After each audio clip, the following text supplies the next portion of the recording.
미국 경제를 보고 싶으면 코스피를 봐라. 반은 불경기가 뭐 3개월, 6개월 안에 온다.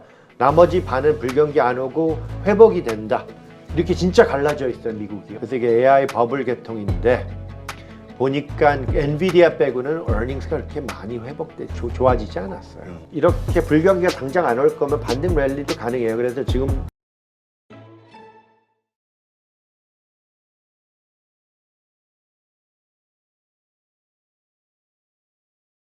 네, 오늘 모신 분은 윤재성의 월가의 투자책 저자시죠. 뉴욕생명 자산운용 윤재성 CIO님 모셨습니다. 안녕하세요. 예, 안녕하세요. 네, 월가. 저희가 항상 그 월가의 동향을 눈치를 좀 살피느라 매일 아침 고민을 좀 하고 있는데 막상 월가에서 이제 계시는 분이 오시니까 여러 가지로 좀 질문 드리고 싶은 게 많이 생기네요. 예. 일단 800조를 굴리시는데 이렇게 지금은 큰 자금을 굴리시지만 이제 과거에 다 그런 그 작은 돈서부터 시작하지 않습니까? 예. 그래서 보니까 우리 윤재성 CIO님도 과거에는 그 단기 트레이딩도 하시고 뭐 그러셨다고 하는데 어떻게 해서 지금의 투자 패턴으로 바뀌시게 된 건지 좀 궁금하거든요. 예. 뭐 진짜 그 800조를 굴린다는 게 제가 직접 돈을 다 관리하는 게 아니죠.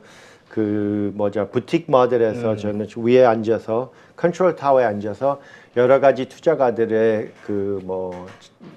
투자를 이렇게 일일이 이렇게 하다 저렇게 하라는 사람은 아니고 그분들이 못하고 잘하고 평가를 매기면서 바꾸고 뭐 이런 역할을 하는 거죠. 그렇죠? 그러니까 사실 코치죠. 그렇죠. 전체적인 어쨌든 자금 운용을 예. 그렇게 크게 하시고 또 그것도 이제 실무적인 또 분들도 많이 있으시겠죠. 그렇죠. 코치죠. 뺄 사람 빼고 바꿀 사람 바꾸고 뭐 이런 거는 하죠. 네. 근데 뭐 제가 직접 뛰어서 골을 넣는 사람은 아니라는 거죠. 그 800조에. 그건 그렇고 제가 어렸을 때 저는 90년대 후반기에 네. 그 증권사에서 일했지만 그때는 뭐 펀드 매니저보다 트레이딩 플로어에서 있는데 개인적으로 투자를 많이 했어요. 네. personally 개인 돈으로. 그래서 99년 뭐 2000년 랠리 갈 때 뭐 제가 제일 크게 갖고 간 인텔 주식 매력적이게 돈 많이 번 것도 있다 보면은 그러고 적당히 뭐 큰 이익을 보고 막 꺾였을 때 판 것도 있지만 어마어마하게 코 깨진 과목도 있어요. 그래서 제가 코 깨졌는데 지금은 다시 고쳐졌다. 그래서 그런 의미로 이 버블 같은 상황이 생기면은 그거를 굳이 너무 쫓아가지 말고 만약 모멘텀 트레이딩도 방법 중에 하나인데 그렇죠. 그럴 거면은 이 기차에 이게 너무 빨리 확 올라갔다 내려가니까 중간에 타도 되고 너무 늦게 타갖고 잘못 내려오면은 그게 한강 갈 이유가 되는 거죠. 그렇죠. 뭐 한국말 표현. 네.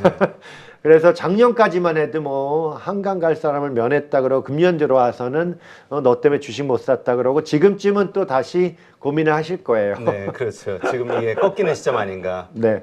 하여튼 뭐 그래갖고 제가 개인적으로 투자를 많이 하고 그리고 젊었을 때는 뭐 15년 이럴 때는 개인적으로 앉아서 택티컬 트레이딩을 했죠. 네. 근데 이제 2015년부터 이 총 CIO 투자 담당자가 된 후로는 매크로만 하고 막 일일이 택티컬은 밑에 직원들한테 맡겼는데 코비드 때 우연스럽게 김현석 씨가 찾아올 때 그때 출장도 없고 아무것도 없었잖아요. 네. 그래서 집에서 제가 또 다시 트레이더들하고 대화하면서 트레이딩을 좀 했죠. 그러다가 네. 찍고 뭐 몇 번 제대로 마치고 그러다가 작년 9월에 좀 잠잠해진 이유가 경기가 꺾이는 게 보이는데 전 출장을 많이 다녀요. 외국도 내부도 미국 안에서도 다니면서 트레이딩은 안 되니까 이제 경기가 꺾이니까 여기선 적당히 접고 채권으로 가자 이렇게 표현을 많이 했어요.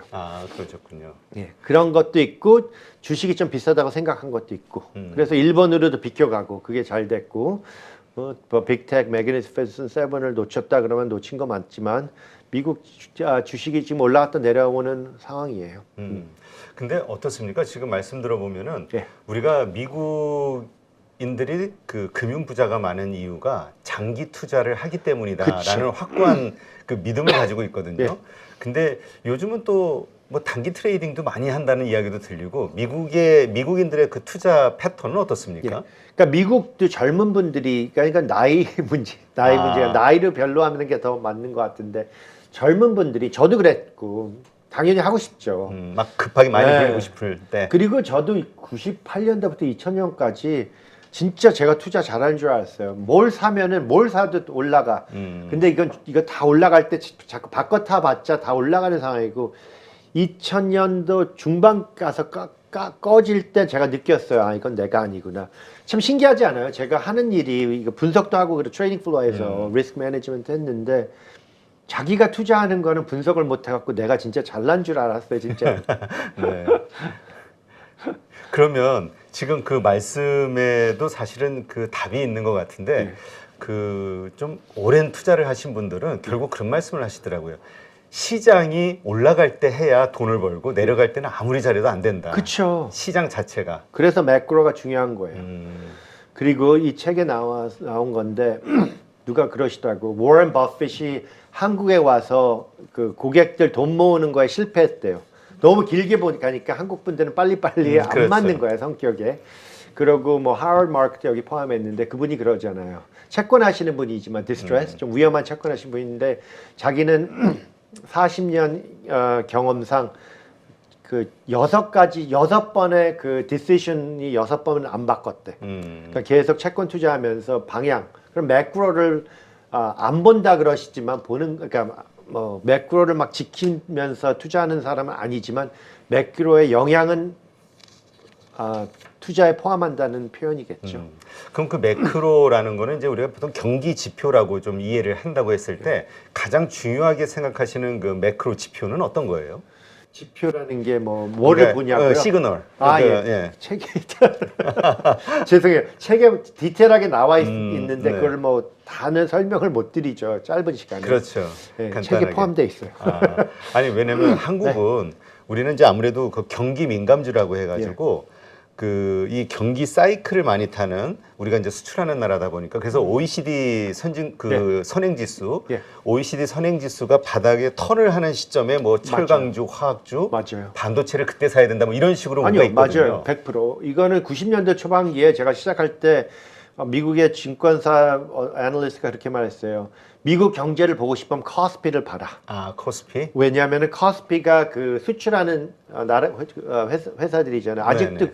그게 이제 한국도 그 컨슈머 마켓 소비자 마켓이 되니까 뭐 100% 그건 아니지만 진짜 90년도는 엑스포트가 제일 강했어요. 그죠? 그렇죠. 그러다 보니까 early 그 recovery 할 때 cyclical 한 주식들이 한국이었어요. 네. 지금도 그 월가에서 미국에서는 그렇게 한국의 코스피를 하나의 지표로 보나요? 그렇게 정확히는 이제 더 이상은 아니죠. 왜냐면 한국만이 아니고 그때는 중국이 없었고. 아, 그렇죠. 지금은 그렇죠. 중국이 지금은 중국, 있으니까. 비엔남 뭐 별의별 게 많은데 그래도 아직은 한국은 그런 나라죠. 엑스포트. 근데 외국인들의 시각에서 한국 증시 혹은 한국 주식시장 이쪽에 투자 매력도가 어느 정도라고 생각하세요? 요즘 왜냐하면 계속 팔기만 해가지고. 왜냐면은 지금 레이트 사이클 되니까 이렇게 되면 엑스포트가 약해질 거고 그러면 한국 환율에서도 뺏기고 주식에서도 뺏길 건데 주식은 많이 내려왔어요. 그렇죠. 근데 환율에서 아직도 뺏길 게 남아서 아직은 안 사실 것 같아요. 팔 것 같아요. 그래요? 지금 한국에 대해서 그럼 가장 좀 투자하기 꺼려지는 거는 환율 문제라고 봐야 될까요? 그것도 포함 안 할 수가 없는 게 이제 위기가 생기면은 저는 뭐 작년에 뭐 1,500까지도 그거 가능하다 그래갖고 사람들이 1,500 언제까지 안 간다 그러는데 아, 환율. 네, 그러니까 가능하다 그랬고 제가 보기에는 지금도 1,400쯤 가 있어야 되는데 막고 있으니까 뭐 일본 정부도 그렇고 한국 정부도 그렇고 지금 환율을 좀 지키고 싶으신 거 아니에요? 네. 지금은 좀 누르고 있는 상황이다 인위적으로. 100% 누르고 있는 거는 다 확인이 됐죠. 네. 네. 지금 투자를 우리가 잘 하기 위해서는 책에서도 투자 원칙을 중요시 여긴다, 지켜야 된다 이런 말씀을 하셨는데 가지고 있으신 어떤 투자 원칙, 뭐 여러 개가 있겠지만 가장 중요하게 생각하시는 게 어떤 겁니까? 어떤 스타일로 투자하냐고. 네. 저는 가치 투자가라고 발표를 해요. 저는 가격이 좀 짭짤해야지 사고 그거 아니면은 굳이 살 필요 없다. 근데 가치 투자는 좀 기다려야 되죠. 그렇죠. 그 주식이 내 가격으로 내려와야 되고 모멘텀 주식 투자가들은 또 이 책에 다 써 있는데 어디서든 그 방향만 파도 같이 이렇게 올라갔다 내려갔다가 많을 때 그 방향을 잘 잡고 좀 되도록이면 일찍 사서 일찍 팔아야 되고 그걸 잘 하셔야 되고 그 모멘텀은 언제든지 기회가 있죠. 언제든지 뭐든 뜨는 주식이 있으니까. 섹터가 있고. 그러면 가치 투자를 하시는 데 있어서 그 기준 같은 게 있잖아요. 어떤 종목을 선택을 할 때 이거는 괜찮은 주식이네. 이걸 어떻게 판단하세요? 또 이것도 디테일하게 말을 하려면 책에 들어가 있는데 죄송해요. 다 책에 들어가 있다고 말씀드려서 이런 질문이 그게 심플한 답이 아니잖아요. 그렇죠. 여러 가지 조건이 있으니까 뭐 한국 같은 경우는 뭐 PER로 따져가지고 뭐 이렇게 뭐 싸게 보는 경우도 있고. 아니요, 그건 무조건 봐야 되고 그 PER가 지금 비싸잖아요, 빅텍. 그래도 사시던데 한국 분들은. 그러게요. 빅텍 지금 개인적으로 어떻게 보세요? 미국의 그 빅텍 지수 이 말을 잘못해서 제가 욕을 많이 먹는데요. 이 주목을 갖고 계신 분들이 어마어마하게 공격하시더라고요. 이게 보면은 금년에 1년을 보면은 그 earnings는 별로 그렇게 좋게 안 움직였어요. 그렇죠. 뭐 요번에 비트했다 그래도 뭐 adjusted earning을 비트했는데 옆자리로 earnings는 갔는데 P는 29에서 35로 갔다가 지금 내려오는 방향이에요. 그럼 애플 같은 주식은 진짜 year over growth가 빵이에요. 네. 근데 거짐 40% 떴다가 지금 꺾이고 있고 뭐 테슬라도 다 뭐 어떻게 말하나 그렇게 막 대단한 그 이익을 키우는 기간이 아닌데도 주식은 막 뜨는 이유가 뭐예요? 투자가들이 그래도 사고 싶어하고 AI 때문에. 네, 그렇죠. 그래서 이게 AI 버블 계통인데 보니까 엔비디아 빼고는 earnings가 그렇게 많이 좋아지지 않았어요. 네. 그래서 요즘 그 주가의 변동성이 되게 그 하락폭들이 좀 큰 것 같아요. 미국도 갑자기 실적이 생각보다 뭐 안 나와서. 근데 또 때로는 이게 피크아웃 아니냐. 잘 나왔는데도 그래서 뭐 메타 같은 경우도 그렇고 갑자기 또 쭉 빠지는 경우들도 있더라고요. 그렇죠. earnings만 보면 안 되죠. 메타는 제가 개인적으로 사고 팔고 해서 지켜봤는데 이번에도 남번은 좋았는데 두 가지 안 좋은 게 그 컨퍼런스 할 때 말하는 걸 들어야 돼요. 이제는 희망이 어떻게 되는 게 더 중요하니까. 네. 직원을 많이 자르고 그 구용 하이어링을 못 하고 있어요. 필요한데도 그 말을 아쉬운 말을 하더라고요. 그게 첫 번째 문제였고 두 번째 문제는 아무래도 그 선전에서 이익이 보는데 선전은 경제의 흐름을 탄다. 그러니까 경고죠. 이제 경제가 꺾이는 거면은 그 선전 그 revenue, earnings도 안 좋을 거라. 그래서 꺼진 거예요.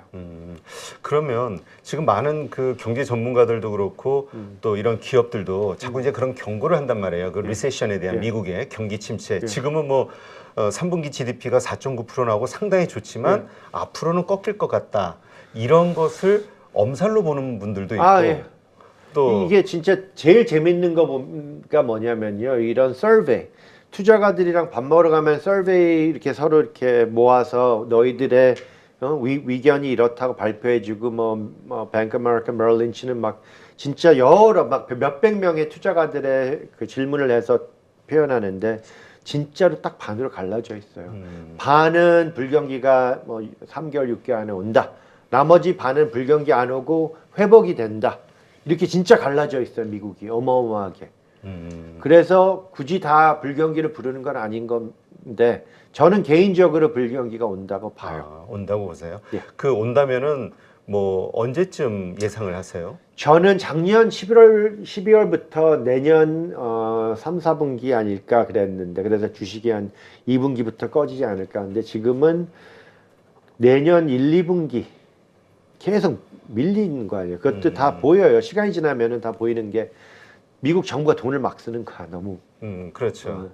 근데 뭐 한국도 뭐 그렇게 뭐 그러니까 저희가 좀 요새 희한한 게 미국의 그런 경기 지표가 그렇게 좋고 그럼에도 불구하고 달러 인덱스가 한 뭐 105에서 왔다 갔다 하잖아요. 전에 같았으면 이 정도 괜찮았으면 금리에 대한 이슈 있고 했으면 한 뭐 115 이렇게 갈 것 같은데 못 가는 게 계속해서 국채 발행이 예정돼 있고 너무 세요. 그러니까 구조적으로 뭔가 문제가 약한 부분이 있긴 있나 보다 이런 생각이 들더라고요. 그것보다도 지금 그 20년, 30년 역사를 보면은 110이 진짜 픽이에요. 그래서 지금 픽 거짐 다 와 있는 거죠. 그래서 이자 올리는 거 이제 만약에 한 번 더 올리면 끝이고 저는 올릴 가능성이 높다고 보는데 100%는 아니에요. 못 올릴 수도 있고 그때쯤 되면 경제가 이제 약해지는 게 더 보이면은 그리고 불경기 예상하면은 달러 세지고 세 번째 지오폴리틱 때문에 세지고 그래요. 그렇게 말하면은 지오폴리틱 때문에라도 100불 찍을 수 있을 것 같기도 한데 저는 110이면 달 것 같아요. 여기서 너무 큰 기대는 안 하시는 게 하긴 그 정도에도 상당히 강한 거죠. 역사상 제일 강한 거예요. 그 지금 그 말씀하신 대로 이제 그런 어떤 예상을 하고 있는데 지금 또 변수로 이스라엘 그 중동 전쟁이 벌어진 거잖아요. 이것이 어떤 영향을 미칠 것이냐 어떻게 보시나요? 이게 좀 애매한 게 그 첫째 그 사람들의 그 시민들의 목숨이 다 많이 안 좋은 상황인데 계속 진행될 것 같잖아요, 그렇죠? 그렇죠. 장기간 될 것 같아요. 그래서 아예 오늘 보니까 사우디랑 뭐 쿼타르 뭐 그 나머지의 그 아랍 나라들이 이스라엘한테 경고를 하더라고요.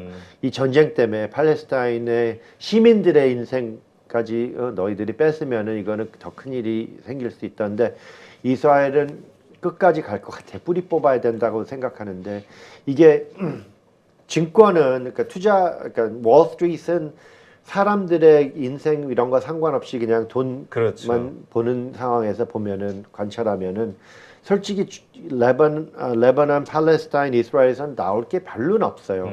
그냥 이스라엘에서는 그 테크놀로지의 그 회사들, 네. 벤처 이런 게 어마어마하게 좋은 회사들이 나오는데 그것 빼고는 뭐 기름이 있는 거 아무것도 없어요. 그래서 큰 관심이 왜 있냐? 이 전쟁이 미국이 끼고 이란이 끼고 나머지 만약에 나머지 아랍 나라들이 이게 끼게 되면은 이게 크게 기름 문제가 더 커질 수가 있어서 관심이 있는 거죠. 이게 이스라엘이랑 진짜로 하마스만 이렇게 투덜투덜하면은 아무도 신경 안 써요. 네. 그러니까 다들 걱정하는 게 하마스 뒤에는 이란이 있고 이란 뒤에는 중국과 러시아가 있는 게 아니냐. 요거에 대한 고민들. 그리고 그 기름값이 이제 폭발하면은 어떻게 되냐. 근데 그게 걱정돼요. 걱정이 안 될 수가 없어요. 그렇죠. 지금 이 상황에서. 근데 현재 일어나고 있는 상황을 보면은 유가가 그렇게 많이 오르진 않는 것 같아요. 이렇게 자꾸 꺾이는 느낌. 예. 기름은 지금 신기한 것 같아요. 기름이랑 금도 제가 금을 이제 드디어 사야 되겠구나 모으기 시작했는데 불경이 되면 금도 꺼지다가 회복해요. 기름도 마찬가지지만. 근데 기름은 너무 높은 가격에 있고 금은 깨지기 시작해서 다행히 한 번 샀는데 세 번 나눠 산다 그러고. 근데 보니까 불경기면은 내려가야 되고 지오폴리틱은 올라가야 되는데 지금 이만큼 지켜주는 것도 신기해요. 지금 그래서 어떤 분들은 그런 생각하거든요. 그 지금은 주식을 할 때가 아니다. 예, 여러 가지 불확실성이 있기 때문에.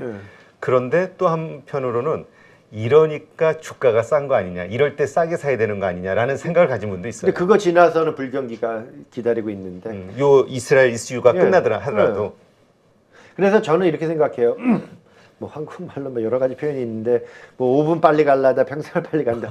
그러니까 지금 같을 때는 채권 이자도 그렇고 하이힐드 제가 작년 11월부터 하이힐드가 아예 주식보다 더 낫지 않을까. 왜냐면 주식은 옆자리 가고 밸류에이션이 너무 높은 상황에서 한국은 배터리 뭐 이런 코스닥, 미국은 나스닥 이런 거 비싼 가격이어서 역사상 비싼 가격에 굳이 얼만큼 더 갈 거라고 이거를 기회라고 생각하는지 저는 좀 신기해요. 그런 분들이.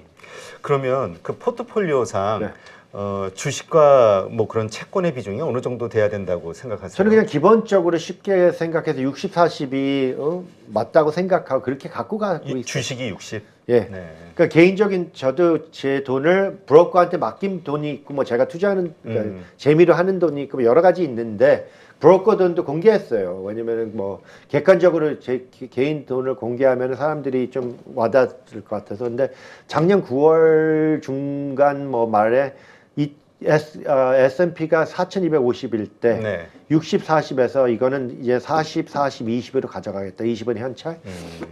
현찰을 들고 있겠다. 그리고 11월에는 아예 하이힐드 이자가 좀 높은 미국 위험한 채권이 더 낫겠다. 주식은 옆자리로 간다. 그러다가 그 쫙 떴잖아요. 그 7가지 과목 때문에 이제 내려오고 있고. 그래서 많은 사람들이 너 다 틀렸다는데 보니까 괜찮아요. 아, 수익이. 왜냐면 4,250에서 뭐 그때 뭐 그때는 4% 지금은 5.25% 뭐 이렇게 꾸준히 뭐 4.7, 4.8% 벌으면 브레이크 이븐이 4,450인가 이렇게 되더라고요. 네. 그리고 하이힐드 사면은 브레이크 이븐 4,600. 그러니까 아쉬울 게 하나도 없었어요. 그 대신 뭐 매그니피스 7만 사신 분들은 그래도 나는 그것보단 더 벌었어. 근데 그분들은 조금 조심해야 될 게 이게 바블이니까 바블은 계속 갈 수도 있어요. 그리고 네. 지금부터 연말까지 방금 말씀하신 듯이 이게 좀 잠잠해지고 불경기가 아직 당장 안 오면은 연말 반등 랠리가 있을 수는 있어요. 그 7개 빅테크 기업들. 뭐든지. 네. 지금 보니까 많이 사람들이 고민해서 10% 이상 주식이 꺼졌어요. 네. 이 상황에서 계속 무조건 꺼진다는 꼭 그런 상황이 아니에요. 반등이 반등이 있을 있을 수 있어요. 기억나신지 모르지만 2007년도에도 그때 뭐 그 미국의 베어 스턴스가 망할 때 그때 20% 회복. 2008년 3, 4월에 반등 랠리였다가 8월에 9월에 50% 깨졌잖아요. 그렇죠. 그러니까 이렇게 불경기가 당장 안 올 거면 반등 랠리도 가능해요. 그래서 지금 저는 그 레버리지 하지 말라, 숏 하지 말라 그랬는데 저도 저번에 어떤 다른 쇼에서 그랬어요. 이렇게까지 막 주식이 막 뜨면은 욕심나서 나도 하지 말라는 거 나도 안 하는 거 한 번은 해봐야 되겠다. 레버리지 숏. 그래서 들어가긴 들어갔어요. 그래서 그러니까. 근데 생각보다 이렇게 짭짤하진 않더라고요. 그리고 변동성의 이 공포심이 커진다고 하더라고요. 아니요. 저는 공포보다도 그냥 안 좋게 생각해요. 레버리지를 안 좋고 숏를 안 좋아해요. 알겠습니다. 안녕하세요. 8.15 모니터 가족 여러분, 임수열입니다. 이번에 하나증권과 8.15 모니터기 함께 특별한 이벤트를 진행하는데요. 8.15 모니터 가족분들이 하나증권 신규 계좌를 개설하시면 특별한 혜택을 받으실 수 있습니다. 첫 번째 혜택은요, 국내 주식을 살 수 있는 3만 원을 드립니다. 두 번째 혜택은 하나증권과 함께하는 8.15 머니쇼 초청 받으실 수 있는 초청권입니다. 8.15 머니쇼는 특별한 강사진들에 의해 진행되는 프리미엄 세미나로 매회 500분을 초대해서 진행할 예정입니다. 그 외에도 소수점 주식 혜택을 드릴 거고요. 하나증권 계좌를 처음 만드는 분이라면 누구나 신청 가능하십니다. 이제 혜택 받는 방법 알려드리죠. 영상 하단부 더보기란에 기재된 링크를 통해 신청하시면 됩니다. 반드시 더보기란 링크를 통해서 계좌를 개설해야 이 혜택을 받을 수 있으니 유의해 주시기 바랍니다. 하나증권과 8.15 모니터기 함께 주식으로 하나 되다. 8.15 모니터 가족 여러분의 많은 참여 부탁드립니다.